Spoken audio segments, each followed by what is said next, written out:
안녕, 최적입니다. 37강입니다. 불법 행위와 손해배상 파트인데요. 시작을 여는 글 확인. 꿈은 이루어진다.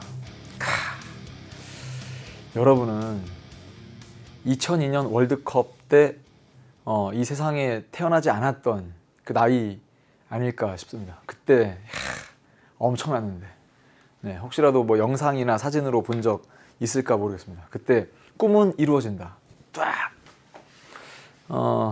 그 얘기는 아니고요. 이루어질 가능성이 없었다면 애초에 자연이 우리를 꿈꾸게 하지도 않았을 것이다. 이거는 참 진짜 한번 생각해보면 우리가 꿈이라는 걸 꿀 수 있는 이유, 혹은 뭐 이제 미래를 설계하고 거기에 대한 대비를 해 나가는 이유, 그렇게 여기 나와 있는 것처럼 자연이 우리를 꿈꾸게 한 이유, 그건 꿈이 이루어질 수 있기 때문에, 가능성이 열리기 때문에 그런 거 아닌가. 만약에 진짜 꿈을 꾸는데 그게 아예 현실적으로 이루어질 수 없다라고 하면 자연이 우리에게 꿈을 꾸게 하지도 않았을 테니까. 여러분은요, 뭐 그전에도 비슷한 얘기를 한 적 있을 텐데, 무엇이든 꿈꾸고 무엇이든 이룰 수 있습니다. 이거는 그냥 응원의 말이 아니고요. 가능성이 워낙 열려있지 않습니까? 그러니까 내가 이게 될까? 그런 생각을 하지 마세요. 그리고 그냥 계획을 세우고 실천에 옮기면서 하나하나씩 만들어갈 수 있습니다. 충분히 가능합니다. 선생님은요, 또 솔직한 얘기를 한번 해보면, 그 EBS에서 이렇게 분필을 잡고 강의를 하게 될 줄은 여러분 나이 때는 그러니까 요만큼도 생각해 본 적이 없습니다. 근데 반대로 생각하면 선생님이 이 자리까지 오게 된 뭐 나름의 이 어떤 그 성과를 이뤄낸 것 중에 EBS 없이는 이루어낼 수가 없었을 거예요. 그건 선생님이 공부할 때, 선생님 때는 인터넷이 없었기 때문에 인터넷 강의가 없었거든요. EBS 없었으면 선생님은 대학은 어떻게 갔을까? 이런 생각도 해보고, 그때 그 방송부였거든요. 선생님이 방송부였는데 그 EBS 강의를 선생님이 이게 틀었어요. 그 당시 이게 비디오로 이게 틀기도 했던 당시인데, 수학 문제를 풀다가 잘 안 풀리잖아요. 그럼 선생님이 그냥 감아버리고 이랬거든요. 선생님은 인터넷 강의를 보듯이 그 당시 뭐 배속 기능 이런 게 있었지 않지만 문제를 풀다가 잘 이해 안 되는데 그럼 선생님이 그냥 감아버렸던. 그러니까 어쨌거나 EBS 감사합니다. 정말 감사합니다. 대학을 보내주셔서 정말 감사합니다. 거기 와서 강의를 하게 될 줄을 몰랐어요. 왜냐하면 여러분 나이 때는 최적이라는, 고등학생 최적은 강의를 해보겠다는 생각을 해본 적이 없거든요. 여러분 나이 때는. 근데 이렇게 그냥 하다가 이 진로가 바뀌기도 하고 그 다음 내가 EBS 강의에 도전해보겠다 해서 준비하고 했던 게 아직도 기억이 납니다. 그게 10년 전인데, 야, 어쨌거나 무엇이든 꿈꿀 수 있다 말씀을 드리면서, 자, 이번 강의 준비해온 또 그림은요, 자, 여기서 다 이야기를 만들 준비를 하셔야 됩니다. 그러니까 기억을 한번 해볼까요? 우리 전 강에 했던 그림은 17살짜리 고등학생이 자신의 17번째 생일 기념으로 자전거를 사러 왔어요. 그게 300만 원짜리였고요. 산악용 자전거였습니다. 최신형이었습니다. 멋진데요? 이걸로 주세요. 이걸로 주세요. 이 학생에게 팔아도 될까라는 그 궁금증에 대한 답, 이걸 이번 강의 시작부터 말씀드리는 이유는 여기도 똑같아요. 지금 등장인물이 많아요. 총 몇 명? 가불병정 4명이라고 생각하지 마시고요. 여기 A, B라고 할게요. 그냥 총 6명이잖아요. 당신 아들이 돌을 던져 제 차가 파손되었는데 어떻게 하실 건가요? 야, 또 이거 보니까 어릴 적 생각이 나네요. 선생님이 직접 한 건 아니고요. 선생님과 놀다가 한 친구가 이제 방망이로, 그 선생님 때 이제 막 야구 방망이도 막 좋은 거 말고 그냥 막대기 하나로 야구를 막 했었거든요. 그래서 야구공을 땡 쳤는데 옆집 유리창, 옆집도 아니었습니다. 이거 미용실이었는데 미용실 유리창을 깬 적이 있습니다. 선생님이 깼다는 게 아니라는 거 이야기를 해드리면서, 그때 당신 아들이 돌을 던져, 혹은 뭐 이렇게 뭐 친구랑 놀다가 공이 날아와서 자동차가 파손되었든 유리창이 깨졌든 간에 어떻게 하실 건가요? 이때 말하는 당신은 누굴까요? 을이죠. 을. 즉 귀염둥이 아들 7살의 어머니 을. 여러분은 어떻게 생각해요? 누가 책임져야 된다고 생각합니까? 한번 여러분의 상식관념에 비추어 보아서 정리를 하는 것도 나쁘지 않아요. 왜냐면 이게 법이라고 하는 게 상식관념과 아주 괴리가 아주 이제 차이가 크진 않을 수도 있기 때문에 한번 생각해 보세요. 누가 책임져야 될 것 같아요? 선생님, 아니 돌을 던진 건 아들이니까 이 귀염둥이 아들이 책임져야 되는 거 아닌가요? 라고 하기에는 너무 어리지 않습니까? 7살? 그럼 을은요? 아, 어머니가 책임져야죠. 그러면 어머니는 이렇게 말할 수도 있잖아요. 제가 던졌나요? 제 아들이 던졌으니까 제 아들과 얘기하시죠. 라고 하기에는 아들은 너무 어려서 책임을 못 지을 것 같고, 그러면 아들의 어머니가 책임을 진다면 직접 돌을 던지진 않았지만 책임을 지우려면 어떤 근거가 필요합니다. 근거. 자, 오른쪽. 당신이 고용한 종업원이, 이때 말하는 당신은 누굴까요? 정이겠죠. 종업원이 유리창을 떨어뜨려 제 차가 파손되었는데 어떻게 하실 건가요? 여러분 생각해 보세요. 아, 차가 파손됐군요. 그러면 이제 사장님 입장에서는 제가 이 유리창을 뽑아드리고 이 차를 제가 고쳐드리죠. 설득력이 없죠. 그러니까 돈으로 손해배상을 해야 되거든요. 금전배상이 원칙이다. 이것도 배울 거고요. 또 하나는 사장이 있어요. 사장이 또 이렇게 얘기합니까? 아, 종업원이 실수한 거고 종업원이 잘못해서 자동차가 파손된 거니까 종업원이랑 얘기하시지 왜 저한테 오셨습니까? 라고 하기에는 사장은 책임을 안 질까요? 사장도 책임을 져야 될 거고요. 그 다음 병의 입장에서는 어쨌거나 일을 하던 도중에 고의, 뭐 일부러 이거를 일부러 이렇게 떨어뜨리진 않았을 겁니다. 평상시에 뭐 악감정이 있던 누군가한테 자 이렇게 조준해가지고 위에서 팍 이러진 않았겠지만 최소한 부주의함은 있었지 않을까. 과실이라고 할 텐데 고의 또는 과실로 타인에게 손해를 야기하면 손해를 끼친 자는 손해를 배상하여야 한다라는 이 조건에 병이 맞아떨어집니다. 그래서 이거를 바로 뒤에 전개할 때 병은 일반 불법행위 이렇게 부를 거고요. 정은 특수 불법행위. 그래서 이번 강의 핵심이 불법행위라는 내용입니다. 이 불법행위의 근거도 아셔야 되고 누가 책임져야 되는가. 자, 결론을 말씀드리죠. 갑과 을 중에 책임질 사람은 을밖에 없습니다. 갑은 너무 어려서 책임지지 않습니다. 병도 책임지고 정도 책임질 수 있습니다. 병이 지는 책임과 정이 지는 책임은 성격이 다릅니다.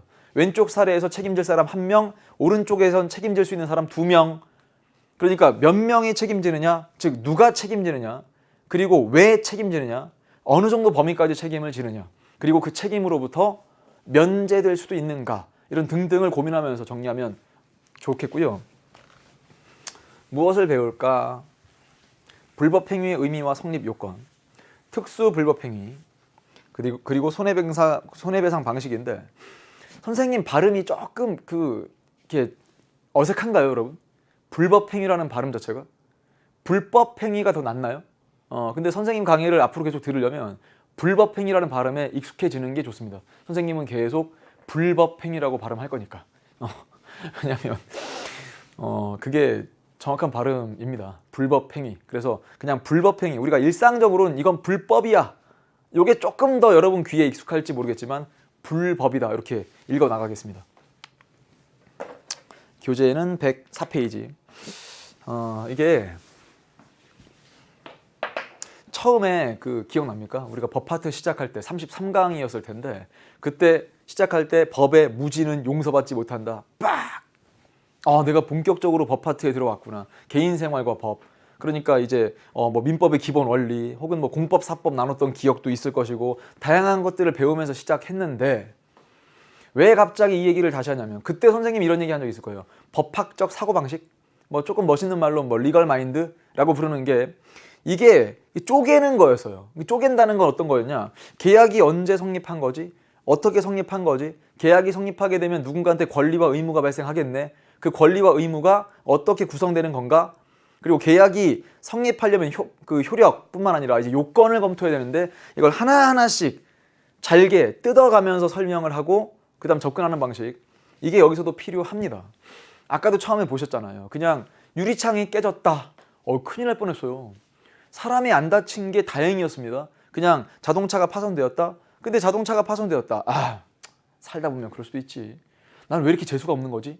왜 내 자동차였지? 이렇게 한탄만 하기에는 손해배상을 받지 않으면 이건 정의롭지 않다는 느낌이 들걸요, 여러분. 정의라는 게 뭘까요? 여러분이 정치와 법이라는 과목을 공부하기 시작한 그날 1강에서 누구야? 초적 선생님이 누구야? 했던 그 당시 그때 정치의 의미, 좁은 의미, 넓은 의미 하고 나서 여러분 법의 이념이라는 걸 배웠습니다. 법의 이념 뭐가 있었어요? 정의, 한목적성, 법적 안정성 이런 개념들이었거든요. 그럼 정의가 뭐냐? 오랜만에 물어보면 그러게 정의가 뭐였지? 정의가 뭐였지? 그 정의가 뭐였는데 그렇죠. 들어만 본 정도로 가지고 여러분의 실력이 완성되지 않거든요. 정의는 짤막하게 요약하면 각자에게 그의 목, 각자에게 그의 목. 그러니까 손해를 끼친 사람은 손해를 배상해야 그게 정의로운 것 아닌가요? 손해를 입은 사람은 즉 자동차가 멀쩡히 굴러다니다가 지금 유리창이 파손되어서 지금 자동차 운행을 못하게 되었어요. 그냥 재수 없다 라고 하기에는 이건 정의롭지 않죠. 그러니까 사고가 나기 전 상태로 되돌려줘야 돼요. 그러니까 최소한 수리를 해야 될 것이고 기능상의 문제가 없도록 하는 조치를 취해야 되는데 그걸 돈으로 받을 수 있어야 됩니다. 그게 바로 손해배상의 원칙인데 그런 손해배상을 받으려면 가능성은요.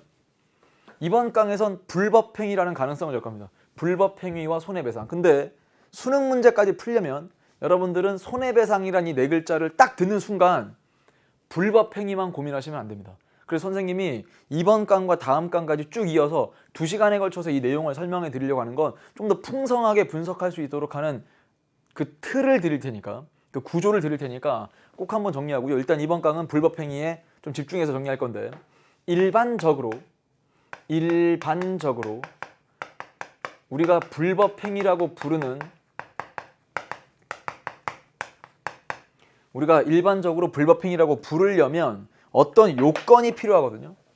요건 이렇게 법 공부는 요건과 효과를 공부하는 것이라고 압축할 수도 있습니다. 다시 한번 법 공부라고 하는 것은 요건과 효과 그러니까 불법행위의 요건을 갖추지 않고선 그 불법행위로부터의 효과 손해배상이라는 걸 받을 수가 없어요. 그러니까 여기 있는 요건을 검토하는데 요건은 총 6가지로 검토할 겁니다. 6가지로 쭉 검토할 거고요. 이렇게 바로 뒤에 가면 특수불법행위라는 걸 정리할 건데 특수불법행위가 사례가 좀 복잡하거든요. 그래서 다음 강까지 이어질 거니까 선생님이 조금 순서를 바꿔서 그냥 2번에 손해배상 방식을 먼저 설명을 드리고 그 다음에 특수불법행위를 좀 이어갈까 합니다. 이렇게 하면 3번의 특수불법행위인데요.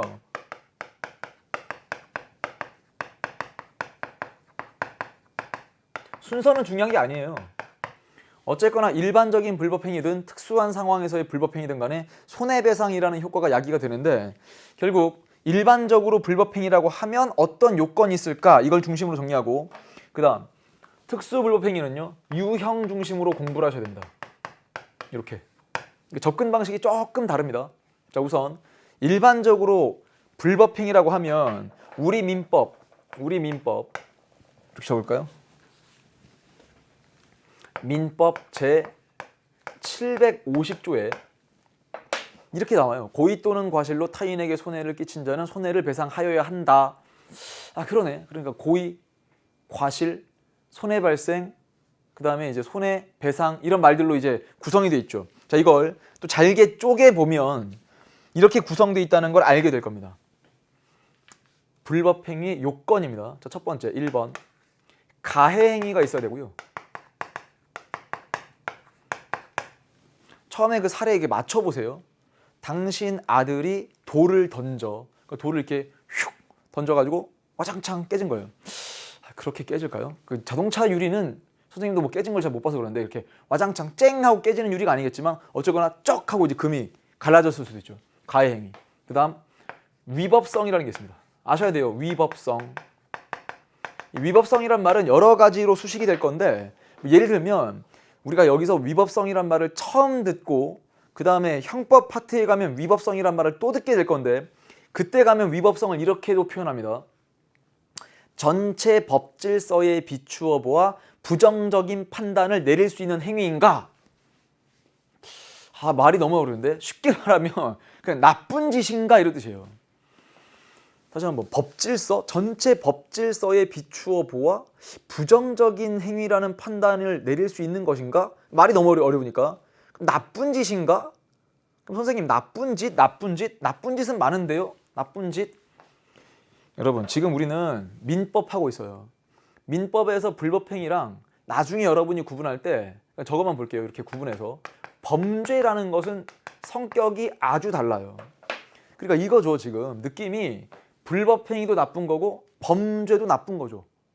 그렇다고 해서 범죄가 곧 불법행위고 불법행위가 곧 범죄인가? 그 개념 자체로는 조금 다를 수 있거든요.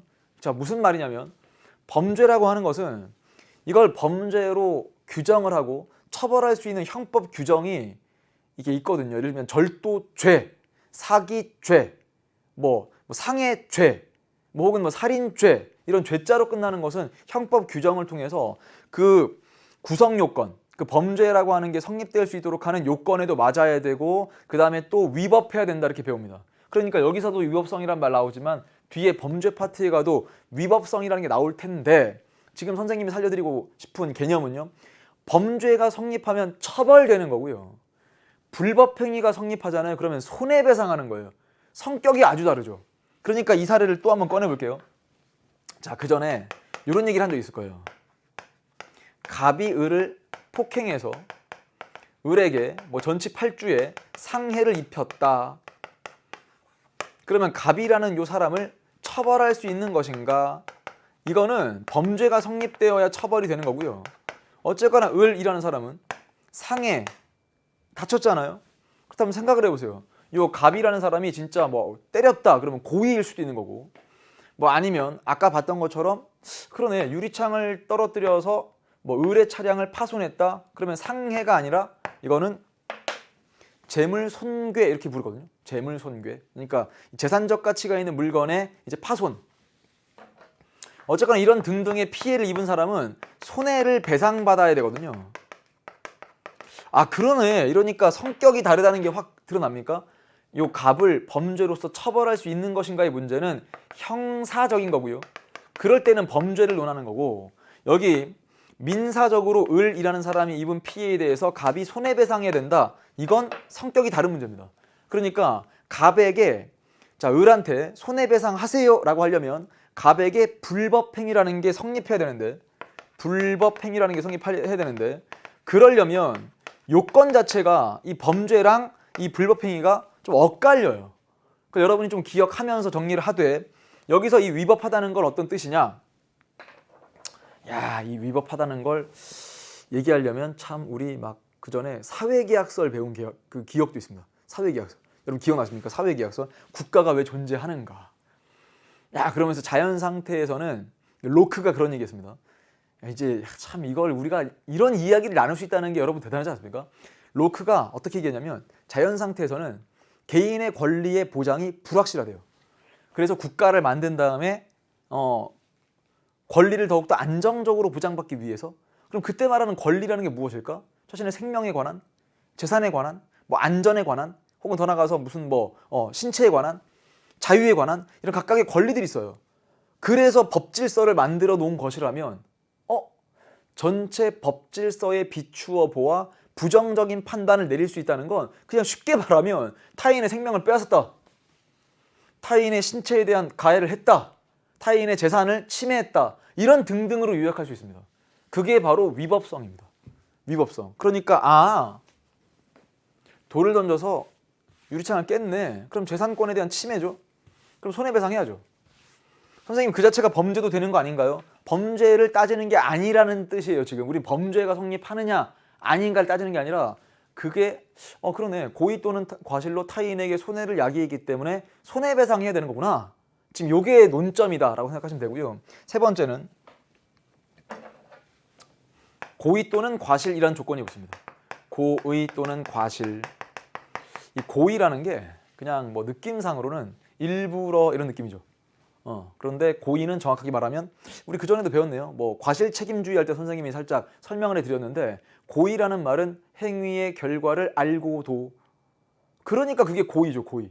과실은요. 과실은 그냥 실수로 근데 실수라는 말보다는 부주의함 즉 주의해야 되는 사람이 부주의해서 이게 바로 과실이란 뜻인데 고의 또는 과실이 있어야 됩니다. 자, 여기서 범죄랑 조금 차이가 있는 걸 드러내 드릴게요.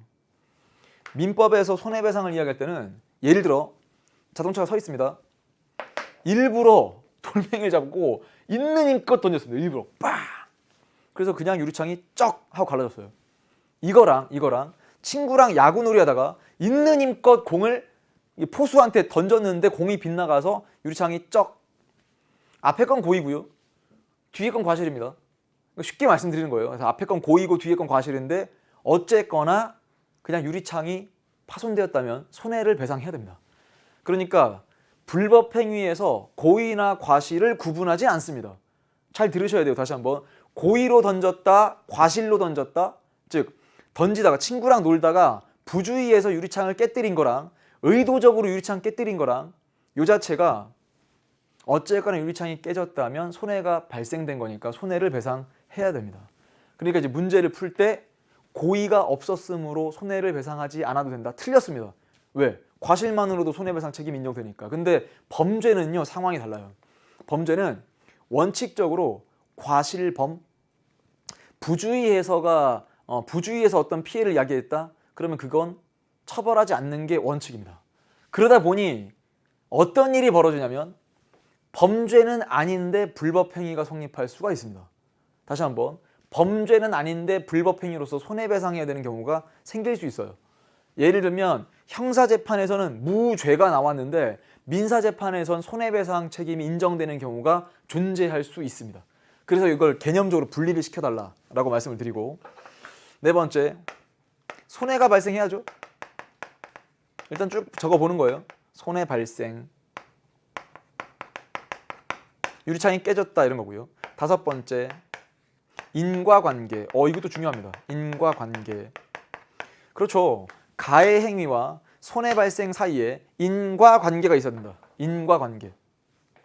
이 가해 행위가 있었기 때문에 그 손해가 발생했다라는 인과관계가 인정되어야 되고, 만약에 인과관계가 인정되지 않는다 그러면 손해배상 책임을 인정하지 않거든요. 마지막 여섯 번째는요, 책임 능력이란 말이 나와요. 상당히 중요합니다. 책임 능력은 왜 중요하냐면 이 문제 풀 때 등장인물이 나오죠. 갑이라는 사람, 갑의 연령이 나오는데 그 연령을 놓고 이 친구의 책임 능력을 인정할 수 있는가? 이게 문제 분석의 시작인 경우가 있어요. 이 책임 능력은 이런 느낌이에요. 누가 돌멩이를 던졌습니다. 돌멩이를 던져서 자동차 유리가 깨졌는데 그 돌멩이를 던진 친구가 던질 당시에 내가 이걸 던졌을 때 유리창이 깨지면 내가 손해배상을 해야 되고 이런 책임을 변식할 능력이 있나? 말이 좀 어렵죠. 그러니까 더 쉽게 말하면 책임질 수 있는 나이는 돼야 되지 않냐. 책임을 인식할 수 있는, 내가 이거 던지고 나중에 유리창 깨지면 큰일 날 텐데, 이런 식으로 인식할 수 있는가를 따져보는데요. 책임 능력이 있어야 손해배상 책임을 질 수 있다라고 정리하시면 1번부터 6번까지 요건에 대한 설명은 됐습니다. 선생님 이걸 언제 다 외웁니까? 이게 너무 많은데요. 이거 뭐 너무 많은데. 네, 그래서 암기하기 편하도록 이거 할 때마다 민망해가지고 빨리 그린 다음에 지워버릴 겁니다. 그림에 발전이 없어요. 그림에 발전이 없어. 지금 EBS에서 지금 뭐 몇 년째 그리고 있는데 이 그림에 발전이 없습니다. 근데 이게 선생님의 한계예요, 한계. 얘는 누구냐면 책이거든요. 얘가 책. 여러분이 보는 책입니다. 책. 책이 사람처럼 서 있네요. 그렇죠. 사람처럼 서 있고, 잘 보세요. 이게 손이거든요. 손인데 이상하죠. 이게 뭔가요, 선생님? 이거 가위예요. 가위. 이 책을 6글자로 묘사해 봄. 머리를 막 굴려보세요. 이게 뭐지?